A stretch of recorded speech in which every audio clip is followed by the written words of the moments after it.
بسم اللہ الرحمن الرحیم۔ معزز حاضرین کرام، قابل قدر ماں اور بہنوں، جیسا کہ ہم جانتے ہیں کہ رمضان المبارک کا دوسرا عشرہ چل رہا ہے، اور احادیث میں آیا ہے کہ رمضان کا پہلا عشرہ رحمت اور دوسرا عشرہ مغفرت کا، اور تیسرے 10 دن یہ دوزخ کی آگ سے نجات اور خلاصی پانے کے، یعنی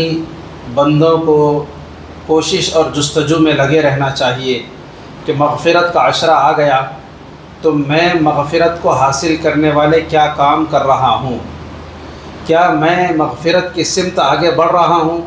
یا پھر ایسی حرکتوں میں ملوث ہوں جس کی وجہ سے آدمی مغفرت سے محروم رہ جاتا ہے، کیا میں مغفرت کا اللہ سے مطالبہ بھی کر رہا ہوں یا نہیں، یا پھر اس اطمینان میں ہوں کہ مغفرت کا عشرہ ہے مغفرت مل جائے گی، اور دوزخ سے نجات کا عشرہ ہے تو دوزخ سے چھٹکارا مل جائے گا۔ جنت ایسے ہی بیٹھے بٹھائے نہیں ملتی، دنیا کا کوئی ایک مکان بغیر محنت کے حاصل نہیں ہوتا، جنت جیسی عالیشان چیز ایسے ہی تھوڑی حاصل ہوگی، اس کے لیے جو پروسیس اللہ اس کے رسول صلی اللہ علیہ وسلم نے بتایا ہے اس سے گزرتے رہنا۔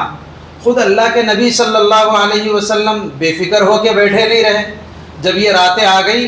تو اتنا کھڑے ہوئے اللہ کے سامنے کہ پاؤں مبارک پر ورم آ گیا، اور اتنا روئے اللہ کے سامنے کہ داڑھی مبارک بھیگ گئی۔ جب امام الانبیاء بخشائے پیغمبر اتنا اہتمام کر رہے ہیں تو ہم مسلمانوں کے لیے کیسے سوٹ ہوگا کہ ہم جو ہے بس یہ سمجھ لیں کہ رمضان آ گیا کیسا بھی کام چل جاتا۔ وہ اللہ اگر ہمارے ساتھ مہربانی کر دے الگ بات ہے، لیکن طریقہ یہی بتایا گیا ہے کہ اپنے آپ کو لگاؤ اس پٹری پہ،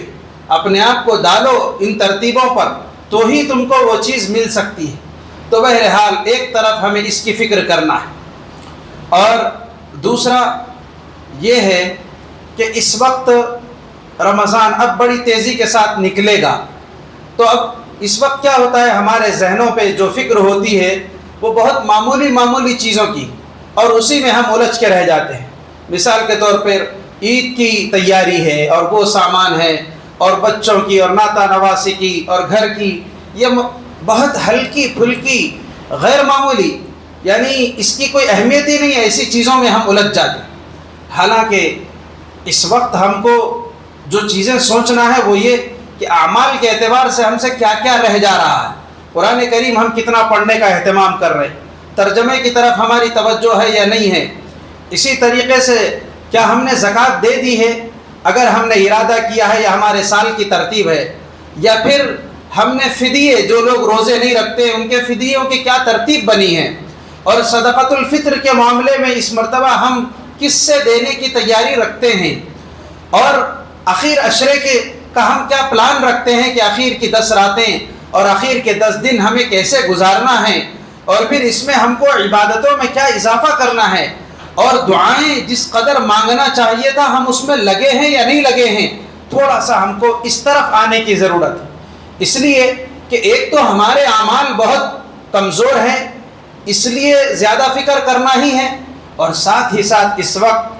ملک کے اور عالم کے جو حالات بڑی تیزی کے ساتھ بدل رہے ہیں، اسے ہم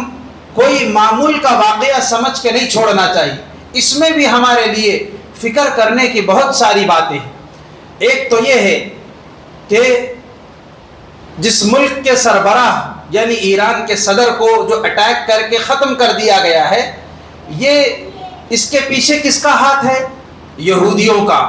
اور اسرائیلی وزیر اعظم اور امریکی صدر، اور پھر اس میں حالات سے بے خبر نہیں رہنا چاہیے۔ ہمارے بزرگان دین نے اس ملک کو آزاد کرایا اور اس ملک کو ایک رخ دیا ہے، اور ہم ان کی نسلوں میں ہیں، ہمارے اندر یہ درد ہے اور رہنا چاہیے، اور ملک کی آزادی اور سلامتی اور مذہب کی آزادی، یہ دو چیزیں ایک دوسرے سے بہت گہرائی کے ساتھ جڑی ہوئی ہیں، اس لیے ہماری اس پہ ہمیشہ نظر رہنا چاہیے کہ ہمارا ملک کس سمت میں جا رہا ہے، کس رخ میں جا رہا ہے، اور ہم کبھی اپنے معمولی حقوق کے لیے تو ہم نہیں اٹھے اور نہیں اترے کہ ہم کو ریزرویشن چاہیے اور یہ اور وہ، یہ سب چیزوں کو تو ہم اللہ کے حوالے کیے ہوئے، لیکن ملک میں امن و امان یہ بہت بڑی چیز ہے۔ حضرت ابراہیم علیہ السلام نے بھی جب مکہ کو بسایا تو اللہ سے یہی دعا کی، رب اجعل ھذا البلد آمنا، اللہ اس ملک کو اور اس سرزمین کو امن والی بنا دیجیے۔ تو ہم جس ملک میں بھی رہتے ہیں وہاں کا امن مطلوب ہے اور اللہ نے اس کی تعلیم دی ہے۔ اور آج بڑے افسوس کے ساتھ کہنا پڑتا ہے کہ بورڈ آف پیس کے نام پر یوں لگتا ہے کہ بورڈ آف وار تیار کر دیا گیا، ہر طرف جنگ اور جنگ کی فضا بنائی جا رہی ہے، گویا کہ ظلم کو بپا کرنے کی کوششیں ہو رہی ہے منظم اور منصوبہ بند طریقے سے۔ اور یہ کوئی اتفاقی واقعات نہیں ہیں، اس میں جیسے ہم حدیث کی کتابیں اٹھائیں گے تو پیارے آقا صلی اللہ علیہ وسلم نے اس کی پیشگوئی فرمائی ہے کہ آپ حدیث کی بڑی بڑی کتابیں پڑھیے تو اس میں آپ کو ملے گا کتاب الایمان، کتاب الطہارت، کتاب الصلاۃ، کتاب الزکوٰۃ، یعنی ایمان کا چیپٹر، زکوٰۃ کا، نماز کا اور معاملات کا۔ تو ایسے ہی آپ علیہ الصلاۃ والسلام نے قیامت کی نشانیوں کا ایک چیپٹر بیان فرمایا، اور اس میں بھی آپ نے ابواب الملاحم، ملاحم یعنی گوشت کے ٹکڑے ٹکڑے کر دیے جانے کا بیان، یعنی جنگوں کا بیان، اور قیامت کے قریب آپ علیہ الصلاۃ والسلام نے پیشگوئی فرمائی ہے کہ جنگیں ہوگی بڑے پیمانے پر، اور پھر اس وقت دجالی طاقتوں کا بڑا زور ہوگا۔ تو یہ سب باتیں سن کر ہم کو اویئر رہنے کی ضرورت ہے کہ ہمارے محبوب آقا صلی اللہ علیہ وسلم دنیا کا کیا رخ ہوگا اور عالم کس سمت پہ چلے گا یہ آپ نے بتا دیا۔ تو ہمیں گھبرانے کی ضرورت نہیں ہے، البتہ فکر کرنے کی ضرورت ہے کہ دجالی فتنے جب زور پکڑیں گے تو ہم اپنے ایمان کو مضبوط کرنے کی کیا محنت کر رہے ہیں۔ کہیں ایسا تو نہیں ہے کہ ہم ابھی سامان کی تیاریوں میں لگے ہوئے ہیں اور ہمارا ایمان جو ہے وہ سرد خانے میں جا رہا ہے۔ ہمیں اپنے اور اپنی نسلوں کے ایمان کی فکر کرنا ہے کہ جب ہر طرف جنگوں کی فضا ہوگی تو صرف ہماری جسمانی حفاظت کافی نہیں ہے، وہ تو جہاں مرنا ہے جیسا مرنا ہے مریں گے، لیکن ہمارے ایمان کی سلامتی کے ساتھ ہمیں اور ہماری نسلوں کو موت آنا چاہیے۔ تو بہت زیادہ ایمان کی قوت اور ایمان کی پختگی پر ہم کو فوکس کرنے کی ضرورت ہے۔ اور دوسرا، امن کے قیام کے لیے ہمیں فکر مند ہونا چاہیے، چاہے ہمارا ملک ہو چاہے سارا عالم ہو، یہ سب اللہ کی بنائی ہوئی زمین ہے، تو امن کو قائم کرنا یہ ہمارا بنیادی مقصد ہے۔ اور اس کے لیے ظالم کو پہچاننا اور ظلم کو سمجھنا، اور ظلم کے معاملے میں آخری درجہ یہ ہے کہ کم از کم اس کی ٹیس اپنے دل میں محسوس کر کے ظالم کے لیے بد دعا کرنا، اس لیے کہ ایاک ودعوت المظلوم فإنہ لیس بینہ وبین اللہ حجاب، کہ مظلوم کی بد دعا سے بچو کہ اس کے اور اللہ کے درمیان کوئی اور آڑ نہیں ہے۔ لیکن اگر ہم مظلوم بھی رہیں اور سہتے بھی رہیں اور اس کی عادت بنا لیں اور اللہ کے سامنے زبان بھی نہ کھولیں تو پھر اللہ کو بھی کیا ضرورت ہے کہ وہ بندوں کی مدد کرے۔ اس لیے ہم کو صرف ملال کر کے خاموش نہیں بیٹھ جانا ہے، بلکہ یہ دعاؤں کے مہینے میں بہت دکھے ہوئے دل سے اللہ کے سامنے مانگنا ہے، یہ ظالموں کی جو ہے بدحالی کے لیے، اور اللہ تبارک و تعالی ان کو تتر بتر کر دے اور ان کے منصوبوں کو ناکام بنا دے۔ سابق میں یہ بہت سے ایسے حالات آئے ہیں ملکوں کو اجاڑنے کے، اس وقت کیا ہوا؟ جب بھی حالات پلٹے ہیں اسی وقت پلٹے ہیں جب مٹھی بھر لوگ اللہ کی طرف رجوع کیے ہیں۔ تو اللہ کے بدلنے سے حالات بدلتے ہیں، باقی کسی کے بدلنے سے حالات نہیں بدلتے۔ اس لیے ہم کو اپنی دو روٹی کی فکر نہیں ہونا چاہیے، میرا گھر، میری کمائی، میری فیملی میں، بلکہ ہمارے اندر قوم کا درد، ملت کا درد، امت کی فکر ہمارے اندر پیدا ہونا چاہیے، اور امت پر گزرنے والے حالات کو لے کر ہمیں بہت سنجیدہ اور بہت سیریس ہونا چاہیے۔ اور اسی طریقے سے اس ملک کے صدر کا جو حادثہ ہوا آج صبح، تو اب اس میں ایک مذہبی اعتبار سے مسئلہ چھڑا ہوا ہے کہ بھئی وہ کس مذہب اور مسلک کے ہیں اور کیا ہے، ان کے لیے دعائے مغفرت کی جائے یا نہیں۔ تو یہ بات ذہن میں رکھ لیجئے، شیعہ مذہب اور اثنا عشری فرقے کے جو لوگ ہیں، جب آپ ان کے عقائد کو ان کی معتبر کتابوں میں پڑھتے ہیں اور ان کے ویڈیوز سے ان کے جو بیانات سامنے آتے ہیں، اللہ کے بارے میں انہوں نے جو بے تکی قسم کی باتیں کی ہے،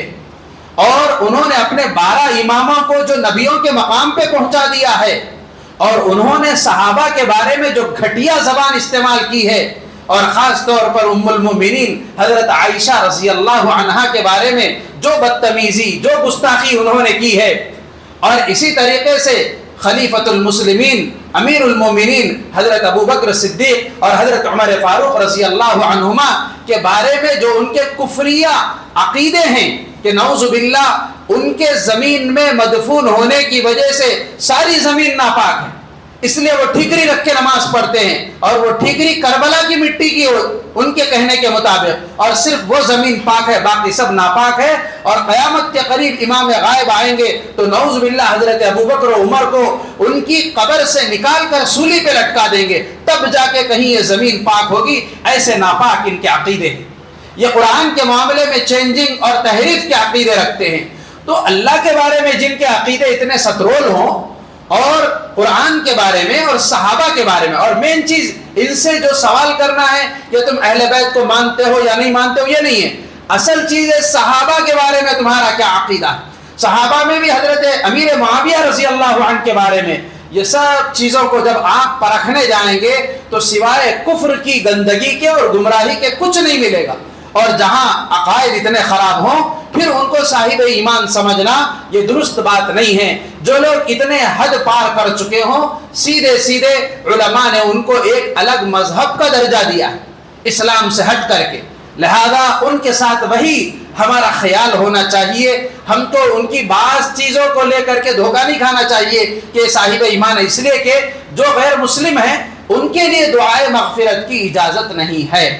تو سیاسی مسئلہ الگ ہے، مذہبی مسئلہ الگ ہے۔ وہ ظالموں سے ٹکر لے رہے تھے، ان کو آنکھ دکھا رہے تھے، ان کو جو ہے دھول چٹا رہے تھے، اور جس طریقے سے بھی ان کو للکار رہے تھے وہ ایک ہمت اور قوت کی بات ہے۔ تو ہم ملکی اور سیاسی اعتبار سے تو اس کی تائید کر سکتے ہیں، لیکن مذہبی اعتبار سے ہم یہ کہہ دیں کہ یہ کر رہے تھے تو یہ بھی صحیح ہے، یہ درست نہیں ہے، اس لیے کہ ان کے بیانات سے جو چیز واضح ہے، اب اس کے بعد ایمان پر ہے کہنا یہ مشکل ہے۔ بہرحال ہم کو شیعہ مذہب کے بارے میں بھی بہت اویئر رہنے کی ضرورت ہے، صرف ان کے اہل بیت کا نام لینے سے دھوکہ نہیں کھانا چاہیے۔ بہرحال اس مہینے میں ہمیں یہ سب مسائل کو لے کر ہمارا دل دکھنا چاہیے، اور اللہ کے سامنے ہمارے ہاتھ اٹھنا چاہیے، ہماری دعاؤں میں اور اضافہ ہو جانا چاہیے، ہمارے معمولات میں اضافہ ہو جانا چاہیے۔ ہمیں صرف اپنے گھر کی اور سامان کی فکر نہیں، بلکہ ہمیں پیارے آقا حضرت محمد صلی اللہ علیہ وسلم کی امت کی فکر ہونا چاہیے کہ خنجر چلے کسی پہ تڑپتے ہیں ہم امیر، سارے جہاں کا درد ہمارے ہی سینے میں ہے، یہ ہماری کیفیت ہونی چاہیے۔ اللہ پاک سے دعا ہے کہ اللہ پاک مجھے آپ کو سب کو کہنے سننے سے زیادہ عمل کی توفیق نصیب فرمائے۔ وآخر دعوانا ان الحمد للہ رب العالمین۔